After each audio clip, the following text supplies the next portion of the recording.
everybody, welcome back to another Sprint Booster install. Today we're installing a Sprint Booster on this beautiful Mark 7 Golf R. Sprint Booster is the #1 throttle control module in the market. It's trusted by over 2 million users worldwide. So the first step in the install is to take your key fob and put it 10 feet away from your car, and you wait another 10 minutes. That way your CAN bus system can reset. Then we're ready to begin the install. Next up, locate your throttle pedal assembly. Above there, you'll see the clip to the harness.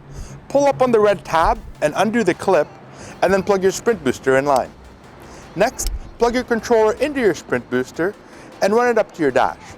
But before you mount it on there with the provided adhesive, make sure you flick it over to the manual setting, because we got a manual car right here, or leave it in the automatic setting if you have an automatic car. Next up, mount that Sprint Booster on your dash, push the silver button to turn it on, and then dial it in to what feels the best for you.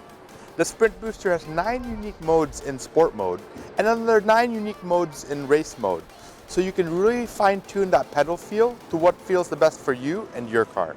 Along with sport and race mode, the Sprint Booster also has valet mode and pedal lock mode, which limits your throttle output, giving you a little bit more security if anybody else needs to take your car out for a drive.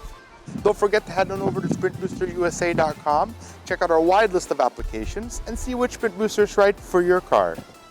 If you like what you saw, give us a like, and let us know down in the comments what other cars you want us to install a Sprint Booster on. Thanks guys, have a great day.